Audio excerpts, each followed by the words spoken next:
Welcome. I am Tim Mayo, part of the festival organizing committee. This year's festival is made possible by the generous support of our festival sponsors, Brattleboro Community Television, Jenny Altschuler, Barry Green, Elizabeth Caitlin, and the Stepansky Family Trust, the Vermont Humanities Council, and Poets and Writers. We would also like to thank our advertisers, and we encourage you to support them. They're in the program book. The festival is run entirely by volunteers, but has real expenses. So we encourage you to make a donation in one of the donation boxes sometime this weekend, or you can use the QR code to donate online through our website or these little cards. One QR code on one side leads you to a survey. The QR code on the other leads you to making a donation. Okay. Please take a moment now to turn off the ringer on your cell phone, but feel free to use it to take photos and share them with us on social media.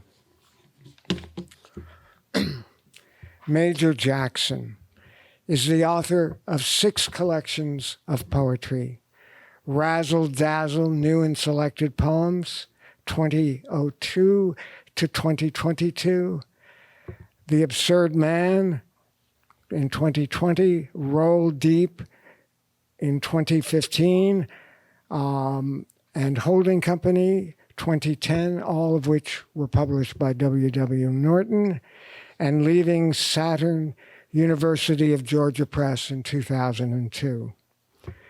Among his awards and honors are winner of the 2000 Canem Poetry Prize, finalist for the National Book Critics Circle Award, and finalist for an NAACP Image Award for Outstanding Literature.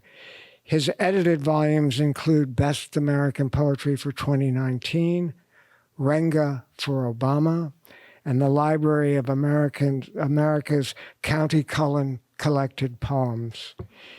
He has also published a book of prose entitled A Beat Beyond Selected Prose of Major Jackson, which came out in 2022 by University of Michigan Press. And finally, he is host of the podcast The Slowdown and is the Gertrude Conway Vanderbilt Chair in the Humanities at Vanderbilt University. In his poem, Making Things, Major Jackson writes, "I want to be all razzle-dazzle before the dark cloaked one arrives for the last chess game. This is one of the primal, deep-seated desires of all poets, that all poets aspire to turn a phrase with a flair so stunning in its insight and beauty that the result is immortal, and then, of course, do it again and again and again in poem after poem. And by that success, as the knight wanted to do in Bergman's Seventh Seal, we have beaten death at his own game. We have become immortal. I think it was Lorca who said, the poet's immortal soul was his poetry. With that in mind, we should welcome Major Jackson as he bears us his immortal soul and demonstrates how and why Major is a major poet.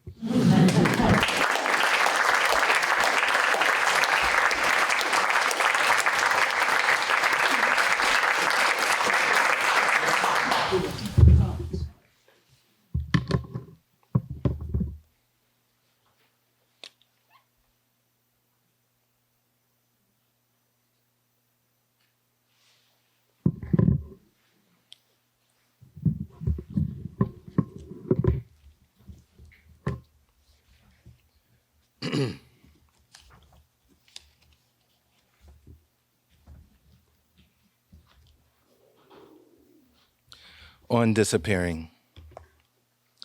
I have not disappeared. The boulevard is full of my steps. The sky is full of my thinking. An archbishop prays for my soul, even though we met only once, and even then he was busy waving at a congregation. The ticking clocks in Vermont sway back and forth as though sweeping up my eyes and my tattoos and my metaphors. And what comes up are the great paragraphs of dust, which also carry motes of my existence. I have not disappeared. My wife quivers inside a kiss. My pulse was given to her many times in many countries. The chunks of bread we dip in olive oil is communion with our ancestors, who also have not disappeared. Their delicate songs I wear on my eyelids. Their smiles have given me freedom, which is a crater I keep falling in. When I bite into the two halves of an orange, whose cross-section resembles my lungs, a delta of juices bursts down my skin and like magic makes me appear to those who think I've disappeared. It's too bad war makes people disappear like chess pieces, and that prisons turn prisoners into movie endings. When I fade into the mountains on a forest trail, I still have not disappeared, even though its green facade turns my arms and legs into branches of oak. It is then I belong to a southerly wind, which by now you have mistaken as me nodding back and forth like a Hasid in prayer, or a mother who's just lost her son to gunfire in Detroit. I have not disappeared. In my children, I see my bulging face pressing further into the mysteries. In a library in Tucson, on a plane above Buenos Aires, on a field where nearby burns a controlled fire, I am held by a professor, a general, and a photographer. One burns a finely wrapped cigar, then sniffs the scented pages of my books, scouring for the bitter smell of control. I hold him in my mind like a chalice. I have not disappeared. I swish the amber hue of lager on my tongue and ponder the drilling rigs in the Gulf of Alaska and all the oil-painted plovers. When we talk about limits, we disappear. In Jasper, Texas, you can disappear on a strip of gravel. I am a life in sacred language. Termites toil over a grave, and my mind is a ravine of yesterdays. At a glance from across the room, I wear September on my face, which is eternal and does not disappear, even if you close your eyes once and for all, simultaneously, like two coffins. Welcome to this reading. I'm reading with Jessica Fisher. Very happy to read with her. And I want to thank my friends all in the audience. Thank you for coming out. And I also want to thank Tim and Sandy and the whole staff at the Brattleboro Literary Festival. It's great to be home. I think this might be my third or fourth trip around the moon that is Brattleboro. And what a time of year. You guys know what you're doing. You didn't set this for December or February. No one would come. No one would come. So great for your vision. I'm reading from Razzle Dazzle, which is a new and selected poems. And one of the great pleasures of gathering one's poems is realizing the extent to which you've written a lot of bad poems. And on the flip side, you've written a few decent ones. And the decent ones made it in. The bad ones are still on the cutting floor. And I don't know if they will ever see the light of day again. The other great pleasure was recommitting to poetry. And life happens, and the art is always there. And in a great way, you realize your relationship wavers in and out based on your responsibilities. But in a lot of ways, what's contained here is, I would say, an arc of thinking. I think poems kind of create some sort of archive or record of obsessions, definitely life moments, but maybe more importantly, hopefully, some eloquent response to all that encumbers our existence. This is called Let Me Begin Again. Let me begin again as a quiet thought in the shape of a shell, slowly examined by a brown child on the beach at dawn, straining to see her future. Let me begin this time knowing the drummings in my dreams is me inheriting the earth, is morning lighting up the rivers. Let me burn my vanities, old music in the pines, snifters of scotch, a day moon like a signature of night. This time, let me circle the island of my fears only once, then live like a raging waterfall and grow a magnificent mustache. Let me not ever be the bird cage or the serrated blade or the empty season. Dear glacier, dear sea of stars, dear leopards disintegrating at the outer limits of our greed. Soon we will encounter you only in motivational tweets. Reader, I should have married you sooner. This time, let me not sleep like the prophet who believes he's seen infinity. Let me run at breakneck speeds toward sceneries of doubt. I have no more dress rehearsals to attend. Look closer, I am licking my lips.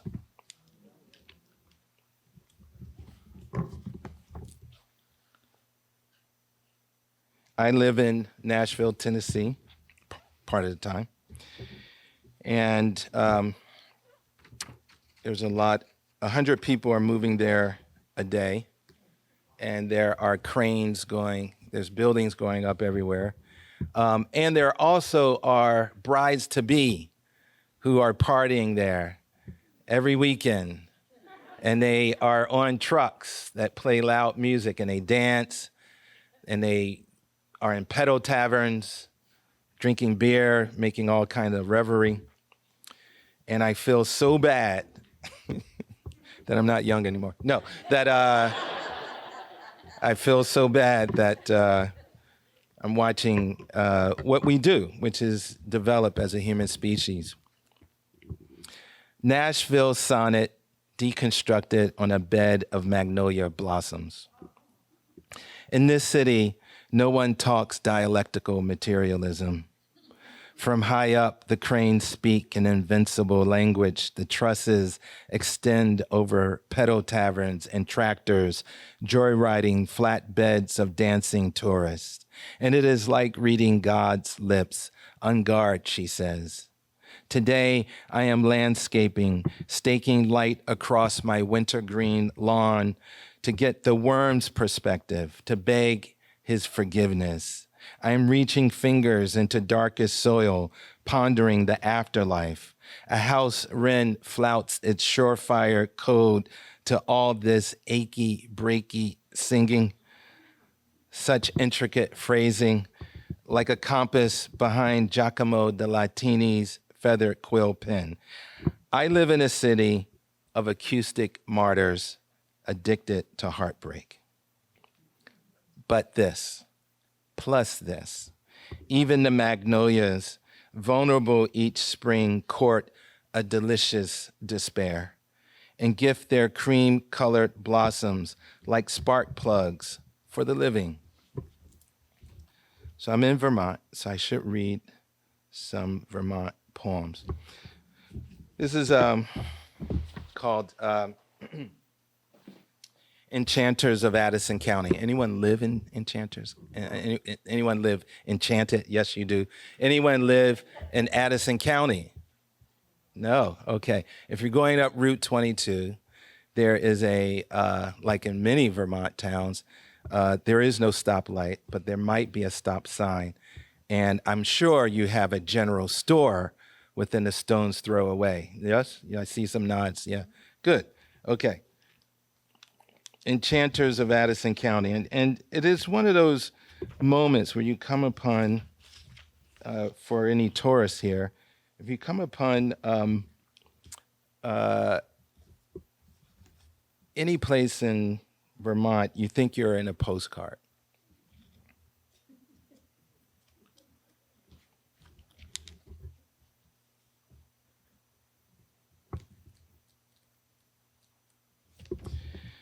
We were more than gestural.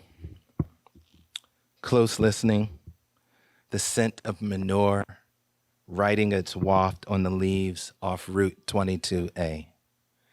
By nightfall, our gaze flecked like loon cries. But no one was up for turnips, nor other roots, not least of which the clergy.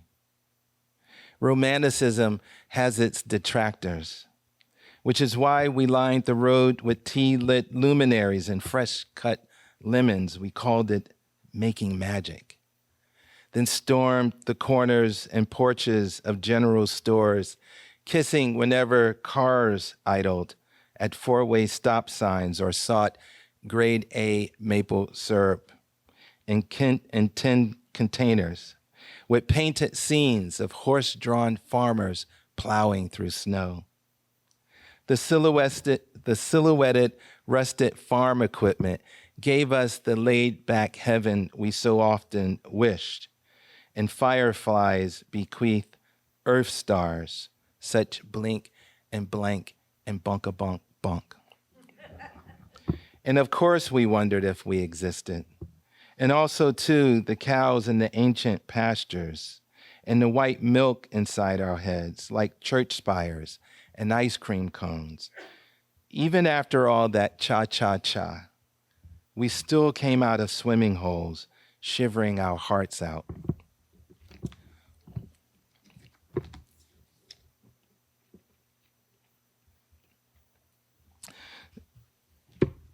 If you are a poet, it comes with a job description. One of them is to write a sonnet, and another is to write an ode. And I had not yet written an ode, even though I taught the ode many years. And I couldn't decide. The trick with writing an ode is picking an object that no one has picked before. Socks, cats. I couldn't decide, so I wrote a poem called Ode to Everything. Somehow, I have never thought to thank the ice cream cone for building a paradise in my mouth. And can you believe I have never thought to thank the purple trout lily for demonstrating its six-petaled dive, or the yellow circle in a traffic light for illustrating patience. My bad. In my life, I have failed to praise the postman, whose loyalty is epic, the laundress who treasures my skinny jeans and other garments, and the auto repairman who clangs a wrench inside my car, tightening her own music. Were my name called and I were summoned on a brightly lit stage to accept a little statuette after staring in disbelief, I would thank my dentist, as well as my neighbor who sits vigil beside the dying, far away from the lights, and my fourth grade teacher who brought down 3 taped rulers on my hands as punishment for daydreaming out a window during an exam I already completed. Mea culpa. Now that I know the value of the peaks across from Flanders Hill, I will forever express reverence for their green crowns. I will never fail again to say small devotions for the scar on a friend's face that lengthens when I walk into a room. I went to Catholic school in the 1980s, and they were not shy about punishing you.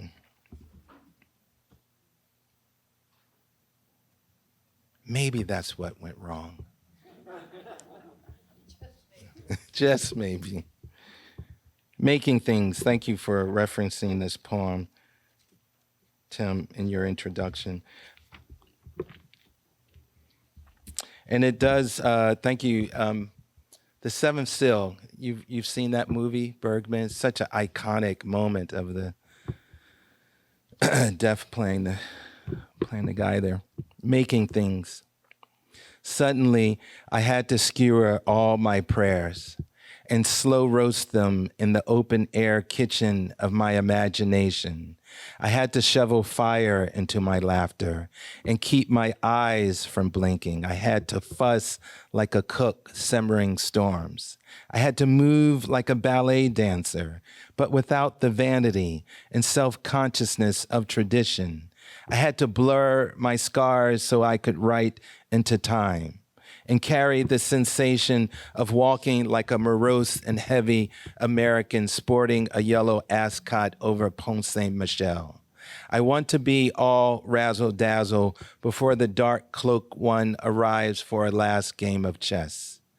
My font of feelings is a waterfall, and I live as if no toupees exist on earth, or mass that silence the oppressed, or anything that does not applaud the sycamore's tribute to the red flame, like the heat beneath my grandmother's heart, who never raised a ghost, but a storm. So look at me, standing on the porch, laughing at the creek, threatening to become a raging river. This is a poem titled Blunts. And I'm going to thank my friend Vaughn for requesting this poem, because I almost never read the poem Blunts. And I wrote at a time when weed had not been legalized. And this is an old story. The first time I got high, I stood in a circle of boys, Let me slow down. The first time I got high, I stood in a circle of boys at 23rd and Ridge, tucked inside a doorway that smelled of urine. It was March. The cold rains all but blurred our sight as we feigned sophistication, passing a bullet-shaped bottle of malt. Johnny Cash had a love for transcendental numbers and explained between puffs resembling little gasps of air, the link to all creation was the mathematician. Malik, the smartest of the crew, counter-argued and cited the holy life of prayer as a gateway to the Islamic faith that was for all intents the true path for the righteous black man. No one disputed. Malik cocked his head, pinched the joint, and pulled so hard we imagined his lips crazy glued into stiff O's. It was long agreed that Lefty would inherit his father's used car business, thus destined for a life of wrecks. Then, amid a fit of coughing, I broke the silence. I want to be a poet. It was nearing dinner time. Jesus lived here. His sister was yelling at their siblings over the evening news and game shows. The stench of hot dogs and sauerkraut drifted down the dank hallway. A pre-spring wind flapped the plastic covering of a junkman shopping cart as Eddie Hardrick licked left to right the thin strip of glue at the edge of a rolling paper, then uttered, "So, you want the tongue of God." I bent double in the blade of smoke and looked up for help. It was too late. We were tragically hip.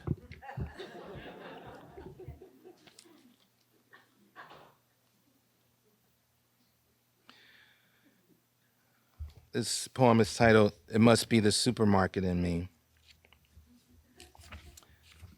And it's an extended conceit. And I have to tell the story because she's up there, Dee Dee. When we were dating, Dee Dee would come to Vermont and walk through a certain store. I can't say it in case you're all fans of this store. And said, "It's kind of dirty." You know which doji. The fruit had expired. She just went afterwards. And then she would talk about her grocery store. And I swear there's a cult around this store in Florida. I won't say the name. The cult of Publix. And so she was right. It raised the bar for me. It must be the supermarket in me. It's this extended conceit. It must be the supermarket in me, all lit from inside, full of wide aisles and thoughtful shelf stocking, where you'll find my feelings and memories. That's why on the outside I look so ordered and put together. My inner supermarket contains an old world butcher shop with no trace of the slaughter. Shoppers arrive with an unfathomable hunger, which I relieve by offering freshness, quality, and value. Some are penniless and can only fantasize, licking their lips at rows of artisanal cheeses and meats behind glass display cases. The cloth-bound cheddars and goat at ropes of cured salami and prosciutto. Still, they taste. I offer free samples at stations throughout my supermarket so people will come to know and like me. In the produce department, many test my pears and avocados for ripeness. In the floral area, they sniff. Some walk off with my bouquets. I contain cheerful baggers who will escort you to your car. At times, truthfully, I dislike this about myself, forever accommodating. I've not always had a supermarket in me. It began when the church in me lost its congregation, and when I lost my mother's love to cocktails and other stimulants.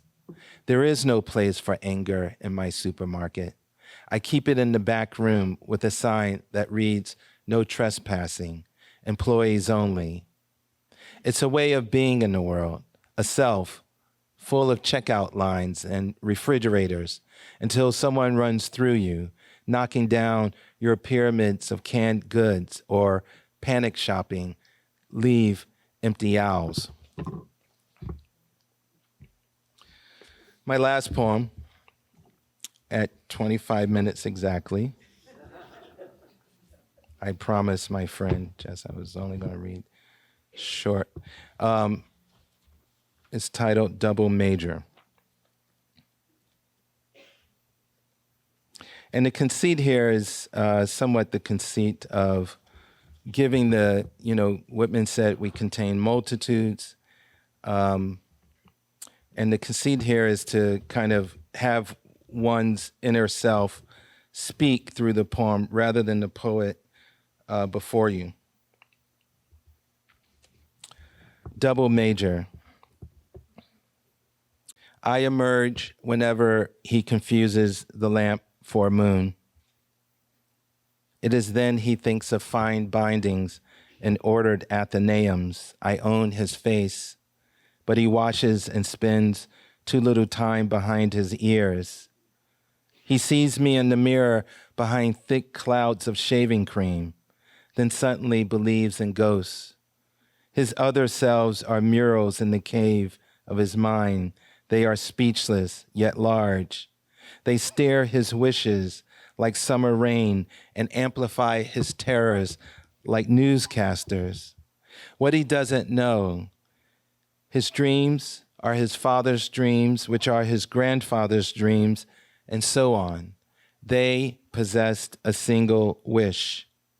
He knocks repeatedly on the bolted door to his imagination. Tragically, he believes he can mend his wounds with his poetry, and thus I am his most loyal critic. He trots me out like a police dog. He calls out thirst for pads and pencils destiny.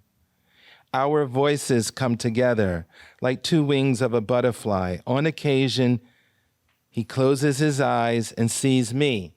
I am negative capability, the test to all men are created equal. We are likely to dance at weddings against my will. He pulled out the same moves writing this poem, a smooth shimmy and a hop. This page is a kind of looking glass, making strange whatever stone carvings he installed along the narrow road to his interior.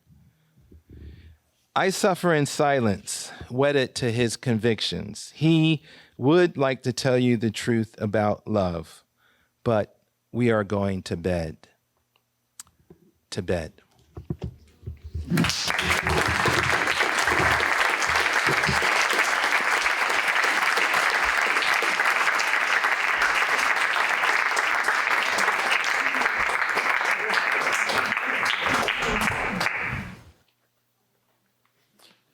Major, thank you so much. That was wonderful. My name is Robbie Gamble, and I have the pleasure of introducing Jessica Fisher for this afternoon. Jessica Fisher is the author of 3 books of poetry. Her first book, Frailcraft, was selected by Louise Glück as winner of the Yale Younger Poets Prize. Inmost, her second book, was awarded the 2011 Nightboat Poetry Prize, and her third book, Daywork, came out last spring from Milkweed Editions. Her poems appear in such journals as the American Poetry Review, The Believer, the Bennington Review, the New Yorker, the Threepenny Review, Tin House, and Tri-Quarterly, and her translations have been published in the New York Review of Books and the Paris Review. Her honors include the 2012 Rome Prize, a Holloway postdoctoral fellowship in poetry, and a research grant from the Hellman Foundation. She holds a PhD from the University of California at Berkeley and is currently an associate professor at Williams College. She lives with her family in Western Massachusetts. In her latest collection, Daywork, Jessica Fisher coolly considers the thrall of human history, the broad global sweeps of it, and the daily minutiae of personal consequences. The book was born out of a year that the poet spent in Rome, where the confluence of history, artistic achievement, and the quotidian moment are richly layered and juxtaposed. Fisher deploys a range of forms in her investigations, from fresh parables to intimate epistolaries to lyric pastoral portraits, immersing in themes of state violence, the transience of a human life, the enduring and evolving qualities of art. Her poems are discursive, dreamlike, and incisive all at once as she probes the margins of what is possible to render in language. She writes of the page as the sea, or the sea on which, or the sea as a page on which it is written will be read only in this instant. And we are privileged in this particular moment to share in what she has inscribed. Please welcome Jessica Fisher.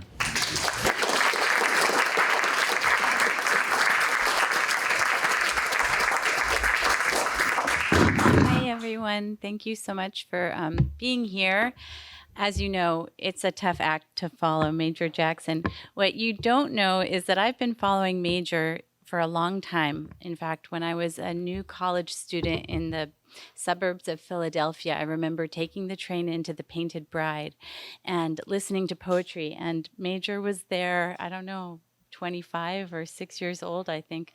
And I wanted to understand how to make that kind of music, that incredible ease of language that somehow pours forth. So I'm still on that journey. And I'm thrilled to be here with you today. I'm going to start by reading the book's title poem. Thank you, Robbie. That was such a nice introduction. In fact, it spares me saying so much that I have to say about the book now. The book is called Daywork, and it's a translation of a term from the Italian giornata, which is used it describes something in fresco painting. Now, when you're a fresco painter, of course, you might have a huge vision for a wall, but time is your master, and you can only accomplish so much in a day. And since the medium is wet plaster, you have to anticipate what you can do. It's a metaphor that came to be very important to me at this moment in life. I had won the Rome Prize. I was feeling pretty good about myself with 2 books and 2 kids, but I was in Italy and I had this conversation with a very famous white male poet who said, it's really too bad that you've gotten yourself so busy with kids and taken this new job and all the rest. You just won't have time to make the real poems, for a long time. And I thought, what is that version of poetry that you want to have made? And I've been thinking for a long time about how much what I treasure about being alive are our lives' contingencies, the fact that it passes and that we're here briefly in community and collaboration. So I was thinking about the ethics of friendship and about movement and about time. And so I think you'll hear all of that in the poems that I'll read today. So the first one is called Daywork. Again, the day work is that seam between bits of plaster. In a mediocre fresco painter, you would be able to see or feel, you could see where there was a seam. Well, this poem describes an experience I had of being in the Vatican museums up high on a scaffolding, seeing where the great painter Raphael had made a piece that was under restoration. And I really had been studying the giornata. I wanted to see it. And so you'll feel or hear that described. Daywork. You couldn't see it, so you had to feel it instead. Daywork. Close your eyes, he said, and took my hand. There was something he wanted to show me, the seam called the giornata, raised like a scar running through the fresco, which marks where one day's work ended, the next began. I wanted to trace that limit, to know where the painter had found an edge and stopped, the scaffolding descended and the brushes washed, the figure left to dry in the dark room, his one eye painted open that will never see the rearing horse he rides. You know the posture, you've leaned back in the saddle, the beast beneath, you pulled at its reins and told it to quit. It can't quit, the bit in the mouth and no sight in its eyes, seen and yet blind. This was the drama he wanted to show, don't you think? Or think of the women holding the room up, the stone-like caryatids with their gray, empty eyes. Have you ever felt like that, like you were to keep very still while the others move around you? In birth, I remember, the midwife took my reins. Is that right? She held me here and there and reached inside. She was touching my baby. I had nothing to do but let it happen.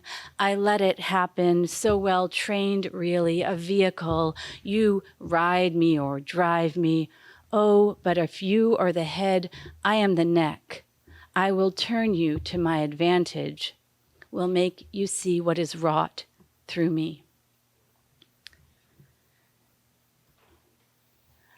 Major and I were talking a little earlier today about the sort of the fact that sometimes as poets we feel the poem speaks through us or speaks us, that there's this sort of strange relationship to agency.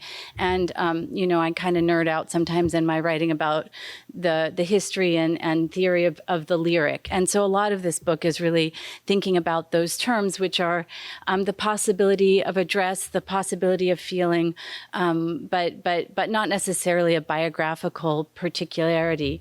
This next poem, I think I was thinking so much about my own 2 children and their experience of what the world is. And I found myself remembering my favorite moment from childhood, which was this amazing lesson that the history teacher gave us. She had a friend who was an archaeologist in Britain and had discovered a lot of coins at this site that were all just caked in dirt. And he sent one for each student to clean and date and, to find something about history through the object, this sort of talismanic object. And it was just that memory that I was thinking of. And the poem then took over.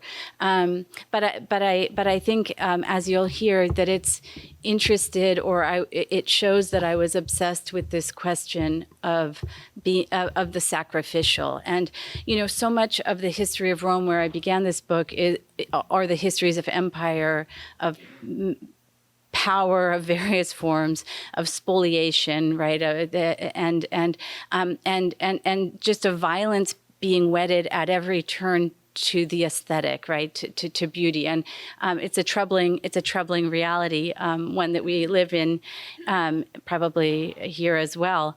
In any case, you'll hear that sort of obsession in this poem. Hinge. When I was a child, I was given a coin caked in dirt. Tell me, she said, from whence came this coin, and whom did it serve, its mint or its king? Served in a cake, or for a cake was it traded?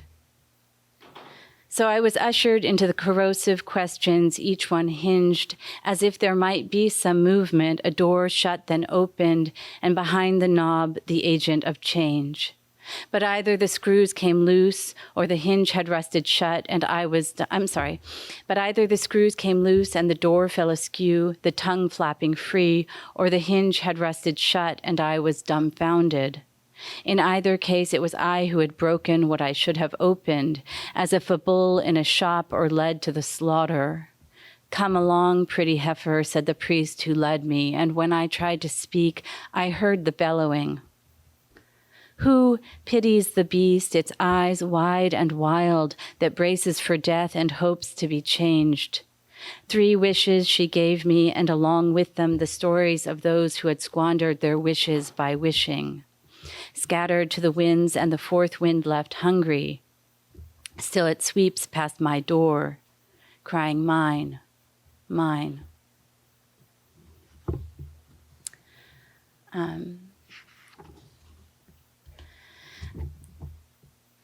I think in every life there's a moment where we encounter in a new way the fact of death. Obviously, we know about it and we know people who die. But the first death that really unhinged me was of my best friend, a brilliant poet I was in grad school with, Hilary Gravendike, who, when she was 19, sort of started suffering some sort of condition that honeycombed her lungs. And so by the time she was in her mid-30s, she'd had a double lung transplant that had failed. And in any case, you'll hear, I'm going to read 2 poems for Hilary. The first is called Hive. And all you need to know about it is that it quotes Sir Thomas Wyatt, this wonderful poem he has, Whoso lists to hunt, has a line in it, since in a net I seek to hold the wind. In his case, he's trying to capture the beloved. And so I changed that line here. Hive. In their darkened cells, locked in with wax, the larval bodies hardening. Are they scared in there, the children want to know? Does it hurt to change? In the dark room, in the sealed cell. How am I to know? When I think of their hive, I think of her lungs, honeycombed by illness. That was the word she used for it long ago. Since in a net I seek to hold the wind, Wyatt wrote, meaning he could not. And then I guess poets, if they have to write an ode, I still have not done. I'll have to do ode to everything, everything else. Maybe elegy is also a form that, certainly it's a form I teach. And this is an elegy for Hilary called Speedwell. It was actually written for her before she died, but with the knowledge of her death.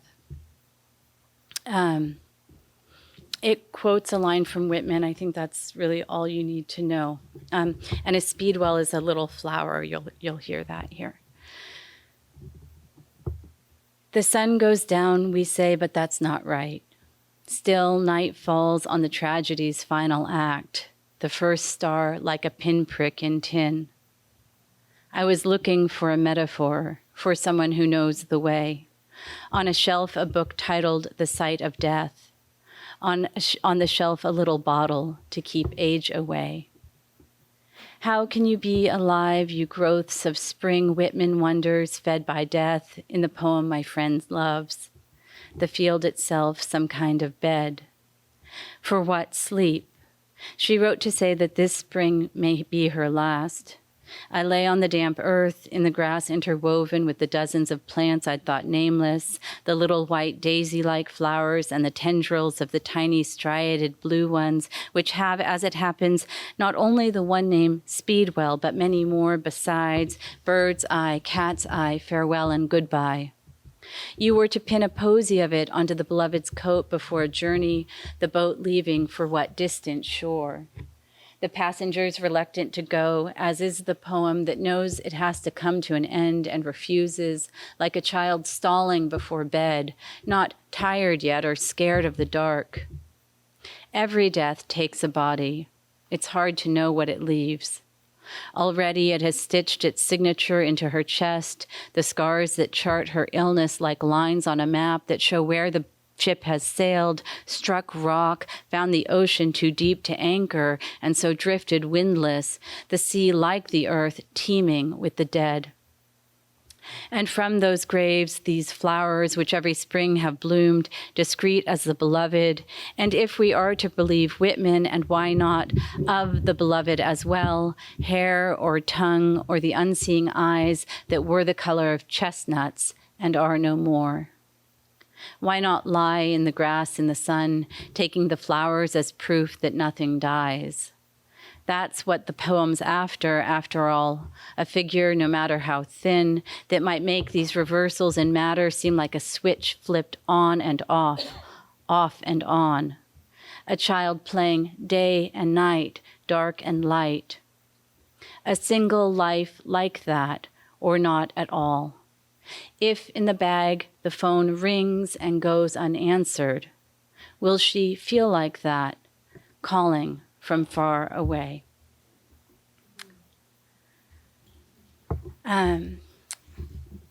So I'm going to read just two more poems. They're a little bit longer, the last one especially so. But I wanted to read for you Night Song. I've lived for 11 years in Williamstown, Massachusetts, and it's a landscape a lot like this one. And in the fall, among the other things that happen, the local forest, which is in part a research forest, sets these nets in a hollow to trap saw-whet owls on their migration.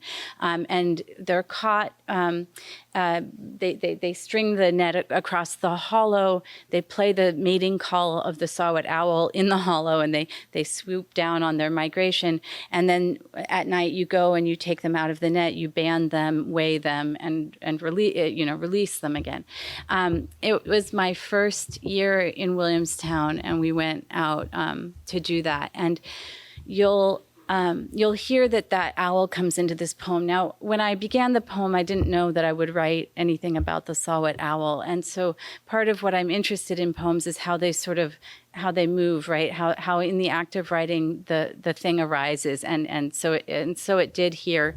Behind this poem are other great poems of autumn. I guess I'm always thinking through Keats, and also through a beautiful poem by Rainer Maria Rilke called Autumn Day, Herbsttag, which says, if you have no home now, you'll never build one, right? This sort of idea of being outside now. I think you'll hear something of the concerns of lyric voice too in this poem. Night Song. You'll never know what became of me in the dark, how my body opened to what or to whom. There the moon shone with the sun's reflected light, and the stars, hidden by day, blinked their shy hellos. The long days of summer, with its great foliage, its flocks and herds, had erased the desire to be a self alone. Sometimes on the bus, I felt like a stowaway in other lives, looking into the soul of each passenger. How, you ask, given that the soul, if it exists, cannot be seen, is like the bird hidden in the bush, the air you breathe. You take it in nevertheless. I studied their hands, the laborers headed home, kids on their way out for the night. Beneath the skin, the riverways that lead to the heart. I caught their eyes, held them there a while. There was no one I could not love. When the wind clattered through the oak trees and the last milkweed seeds clung to the wire screen and the crickets sang their wild song at nightfall, I thought everything was saying goodbye, that I should listen more closely. I wanted to throw the window open to that cold, take in whatever was left outside. The leaves of the aspen already so few, although they are not lonely, and in the ravine a net stretched wide to catch the saw-whet owls in their migration. There in the moonlight I saw one shining, lured to the snare by its own call played back. Later, under black light, I felt the rapid heart beating in my hands, spread a wing to tell its age, the dun feathers fluorescing the color of sunrise or sunset, the breast soft as milkweed tufts. Weighed and banded and then let go, it flew back into its anonymous life. It had survived capture, was ready to hunt. The night was dark as the future and very cold. It drove us inside, but something stayed with us of that strange kind. Their eyes like citrine, their few ounces, nonetheless, weight enough to hold a heart. And I'll close with, actually I just changed my mind. I'll close with a short poem that's the last poem in this book that you read a little bit of, Robbie. Listen.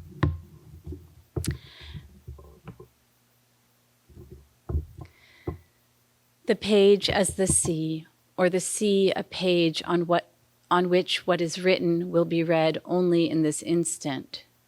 So many dark nights, the line of waves breaking again and again, so many times when even you who were there looked away. Listen now. My voice, if it is a voice to you, rendered or carried here, comes as surely someone has come to you, mother or lover, someone shouting through the break of the waves under the cloud-filled sky on the beach that was as dark as inside, no light on the water, no substance to the sound. So it was when you listened through sleep to the voices heard through wall or door, when the door opened and the beloved lay beside you and spoke, though you were asleep and did not hear. Thank you.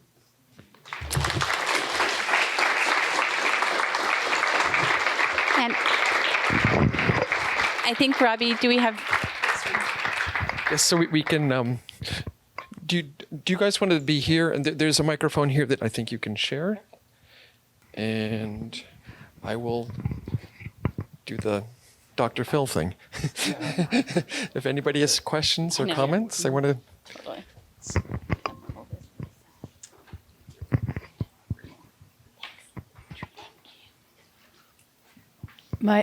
My questions for both of you poets. Could you describe how you write the poems? You talked about the responsibilities, other things, and then and you talked about at some point it took over. What does it feel like? How does it come about? I have a Monday writing group that has been going on since 2020. And, well, this year it's a little bit more sporadic. That's how I squeeze in the writing that I love. The other writing is actual work, real work. And it takes a lot more out of me. I can be freer during that hour, 2 hours, hour and a half, 2 hours of group writing.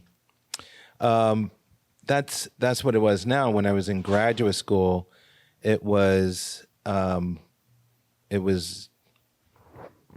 drinking a scotch and writing into the wee hours. And what's been wonderful for me is to kind of figure out how I can really negotiate over and over again how to make writing my core of my existence.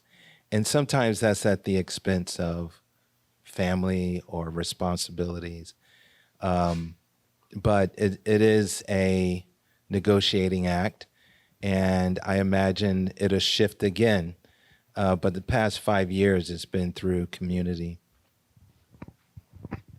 That's such a great thing that you still have that community. I think I used to write more with other people, you know, with as you're describing, and I miss that moment in life. I think now it's so interesting. I actually write a lot with my students. I teach college, and you know, they need to be put into an environment that both holds attention and diverts attention, and where they learn to weave in interruption and to trace their mind as it both thinks of what they think they're writing about and something else arises. And so I've invented so many things to do with them, that you know, so many forms of play. So I find actually that I've been writing a lot in that way. And yeah, and I got from Brenda Hillman, who I think we have in common as a friend, also a process, you know, when you're an academic, you go to endless talks, and sometimes they're great, and sometimes you wish you could be elsewhere. And the great thing is you can always be elsewhere. So I have a sort of writing practice where I'm taking notes, but sort of toward the rhythm of the thing, or, you know, it's not listening. I promise. I'm really listening. But there's a way just of recording. Anyway, those are two things. But what I need is what you have is a weekly way of pushing aside all of the other distractions. On the other hand, I think for me, it's important for each book to feel different, and so I think in some sense I'm okay with being slow, although maybe not. Maybe I should be a little faster.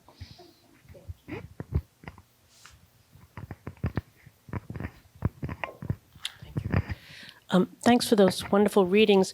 I wanted to say to Jessica first that I'm so glad you didn't listen to that white poet in, where's it, Rome? We were hissing. We were hissing, so. Thank you. Yeah, an American poet, but happened to be in Rome, yes. So, but I wanted to make a connection between Major's poem, Let Me Begin Again, with the poems that January and Susan read about Let Me Love Susan Rich? Is that how? Someday I'll love. So they seem connected to me, and I remember being, and you say you like to use that as a prompt. Well, somebody brought your poem to me. I think it appeared maybe in the New Yorker or somewhere, and she loved it, and we all wrote poems based on that Let Me Begin Again. I think mine might have been Let Us Begin, you know, kind of changing it to more collective. Anyway, so there seems to be a connection that it's, can we have a do-over with ourselves? Can we somehow see ourselves in a kind of new light based on all this information and whatever's happening in the world? So I just want you to know that that poem lives on as a beautiful format for thinking about the self. Well,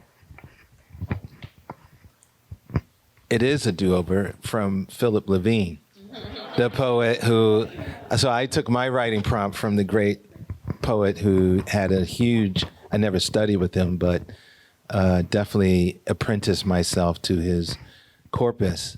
The tenderness, we were talking about it earlier, and I think there is a very necessary relationship between writing poems that mediate your existence and how it's an intentional, poetry offers an opportunity to intentionally reflect in a way that is sometimes quite necessarily, it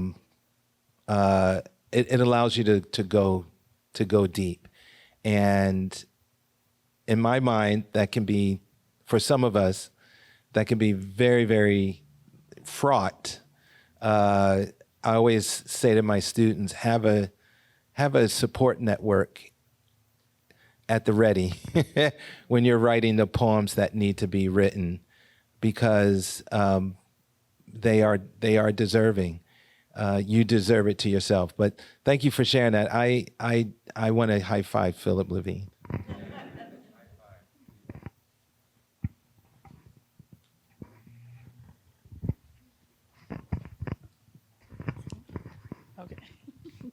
So it's a question for both of you, and it'll be interesting to see how you both answer.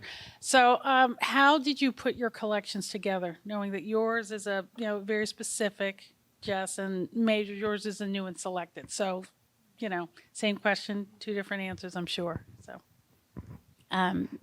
It's so interesting how books come into form. So this book, I think I had a draft of it, maybe years before it actually came out. It was a slow publication due to COVID and all the rest of that. But I ended up in the end cutting a whole section, maybe 20 poems that are much more historical, that will be maybe part of a different book. And I think that it took me a long time to finish, because for a while I sort of didn't read these poems today, but a lot of that book is about violence, and it was kind of like a book that you don't really want to have to write, and so my second book really had to do with the questions of motherhood, i.e. protection and the intimate in a time of war. And so that book was also sort of drawn to look at the sort of ethical tension within which we live.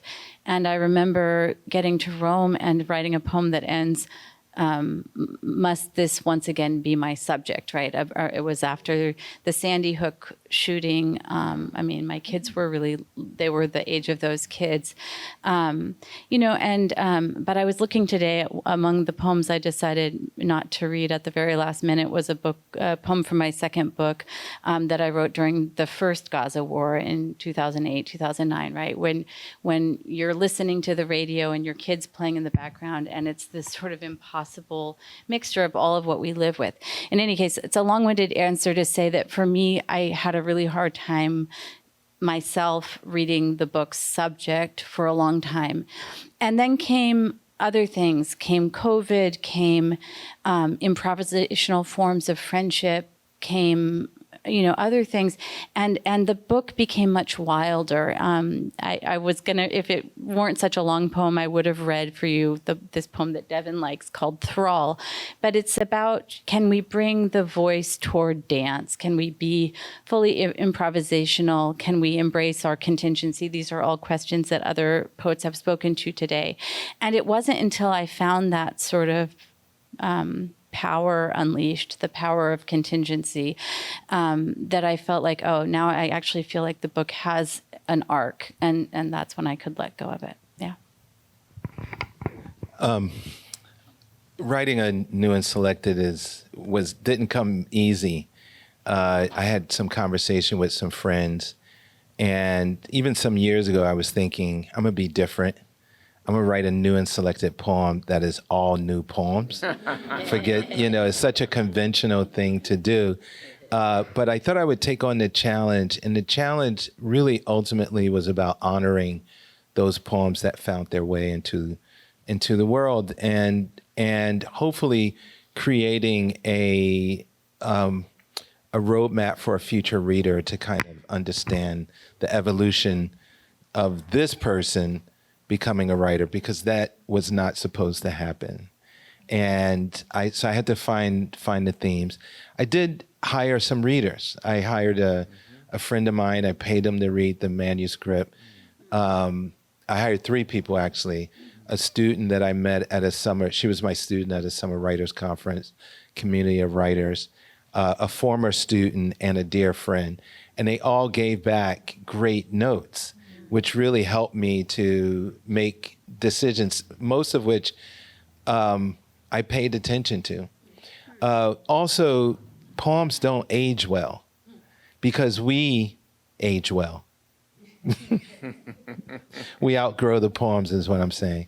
And a lot of times there are conversations that are happening beneath the surface that you can't see until later. And I was trusting of that process as well.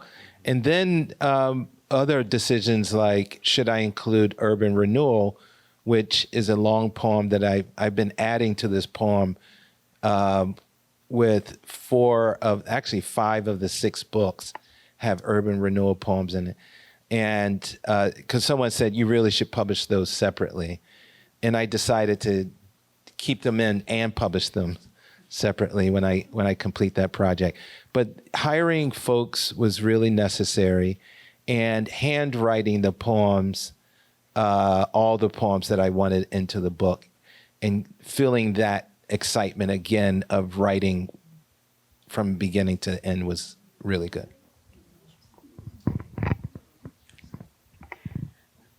I have a question for both of you, but Major, I really wish I'd heard that answer before I did my new and selected, so I have to completely do a redo. No, my question for both of you is that you both have several books and have been at this for a while, and I'm always curious kind of how do you recommit to poetry? How can you say that the young man that was starting with that first book is still somehow able to renew and keep it going in new and fresh ways?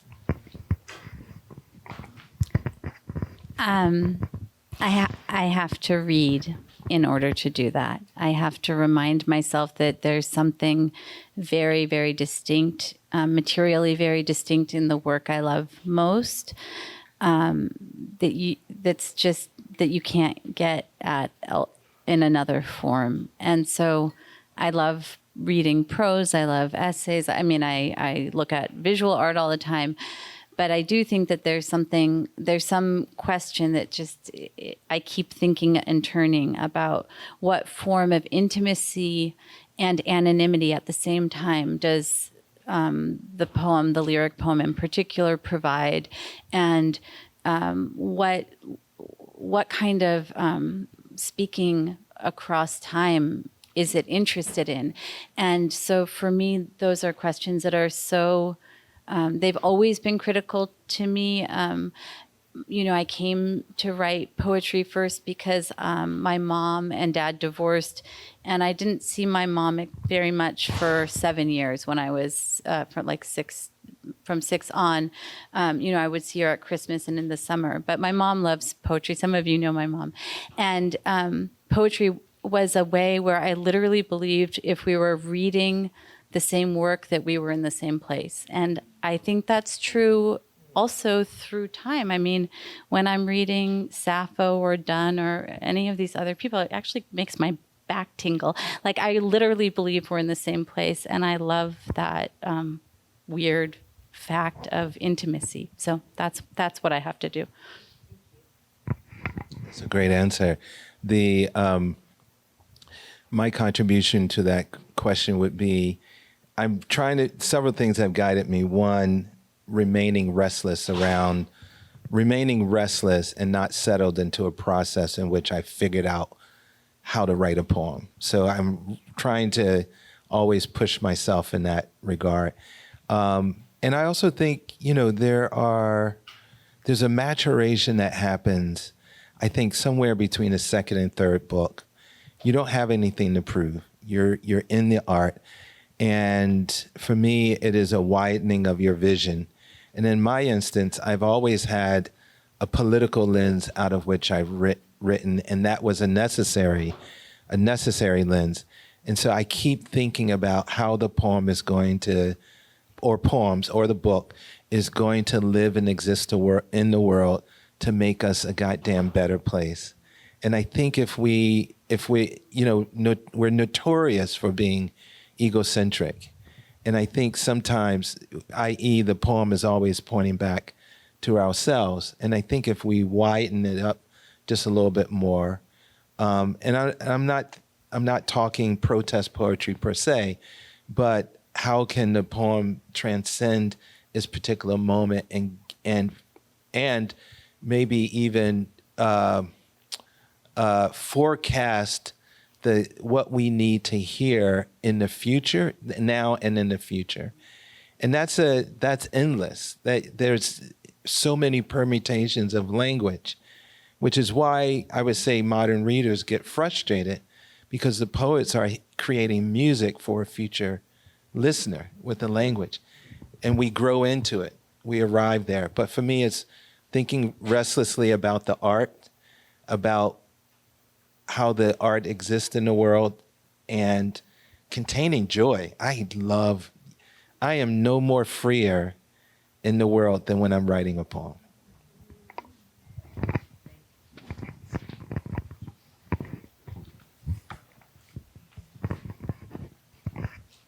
Thank you so much for the reading and your answers. Both of you write longer poems, and I rarely do.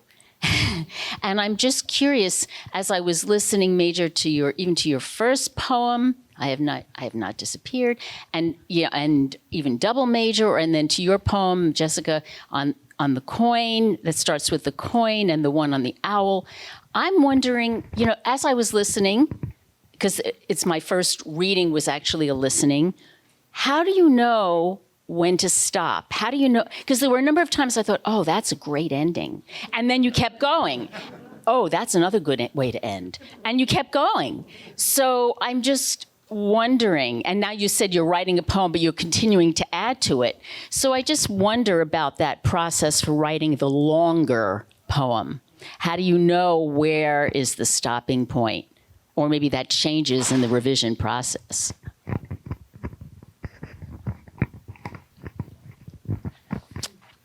That is a very hard. You think that's a simple question? That's a very hard question. That's a very hard question. Well, it might be owed to this, but I grew up in a household of jazz, which is to say, long solos. And quite possibly, it's a feeling, isn't it? It's instinctual. If I said, which I did intentionally do because I made the same observation, there's a book called Holding Company, and I committed to only 10 lines, to write within 10 lines, just so that I can see the kind of pressure that can happen in a short lyric poem. With the longer poems, I'm wanting to write out the music. I want to hear where the language is going to take me. And also there is a rhetorical structure to a poem that sometimes it has to have many lyric pressurized moments. For me, with that On Disappearing, it's the only poem that was given to me in a dream. And the lines was, I have not disappeared. So it was almost like a mantra. If I ran out of something to say, oh, there's that line, I have not disappeared. I can restart the engine. That's so great. I think part of the answer is what you said earlier when you were reading. You said, well, the poem is a thought, right? And so I think I'm suspicious of endings. Among my teachers was Lynn Haginian, a radically experimental poet who, I think had a healthy skepticism of, the sense of an ending, the sense of closure. And I loved, among my other teachers, somebody like Bob Hass, like the master of digression. I'm also interested in psychoanalysis and in, I studied with Kaja Silverman, and a psychoanalytic theorist at Berkeley. And I guess what you learn there too is that there's always an undercurrent in some thought or some other thing. But I think the main thing for me is I want the poem to happen for me. Like, I don't want, I'm not a in reflection composed, that I sort of have the thought and put it down. Like, I want to feel that it's moved for me, and that I'm carried along. And so I do think, it feels to me like being enthralled too, in the double sense, being drawn by, but also being held in rapture by the space of the poem. And I think that takes time. I don't think, maybe there could, Ceylon could probably do it in breath, but I also really love dance, and I'm a terrible dancer, but I still dance. So I like the space of movement, I think. Yeah.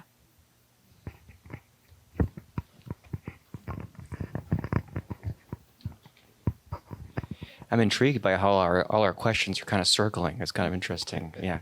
So I'll circle some more. So I loved hearing the pair of you reading together. It was really interesting to me because I'm just hearing. I'm not a big Charles Olson fan, but also all of a sudden I'm just hearing Charles Olson in my head, and the reason is because your breath, Charles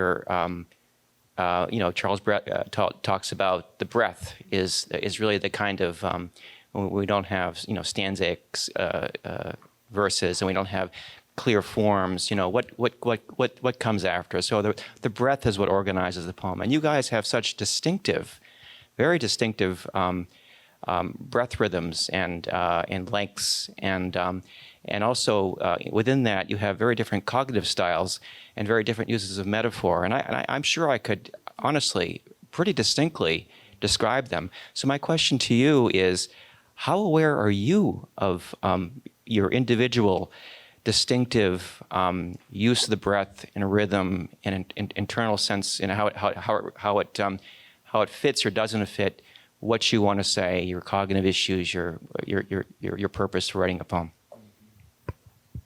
I'd probably learn a lot from from your essay on that.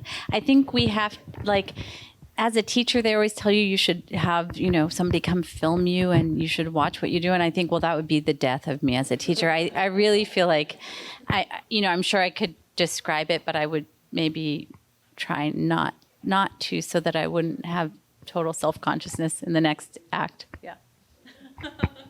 Another complex question, mainly because it is intuitive, but I know early on writing, there's that, speaking of Olson and he's referenced, but Baraka, when he was Leroy Jones in that seminal anthology, in the back of it writes a piece called How You Sound, and he references Olson, and that notion of sound, individuated sound in which you play language and all the influences that build up. So for me, that would have been music, been hip hop, it would have been the church, it would have been me and my friends in school, it would have been the sports that I played, however my body has been shaped by all those forces, I know is coming into the poem. So the moment of composing is the moment where I can almost transcribe, or what Bob calls the rhythmic figure, find a figure to match the pacing of my existence. These days it's pretty frenetic. I'm speedily writing poems in between these assignments. But metaphor for me is, there's a debate that I think I might have even written about it on the Slowdown, but a friend of mine believes that almost in Plato's fashion, feels as though the metaphor is dishonest. To introduce that one thing is like another, he's like, no. And I was really shocked by this, and it made me commit myself even more into finding the analogs that can connect us and connect the world. So those are two things that I'm definitely conscious and aware of. I love the long, lush sentence. I love thinking about the sentence and the rises and falls. Did you have a question? Yeah, good. Excellent. Great. Good call. Somebody else? No. I know. It's on. Okay. I was. Somebody in the back. Oh, Yeah. So actually, this question kind of comes in direct contrast with the last one. This idea of the breath. Hearing the both of you read, I actually was.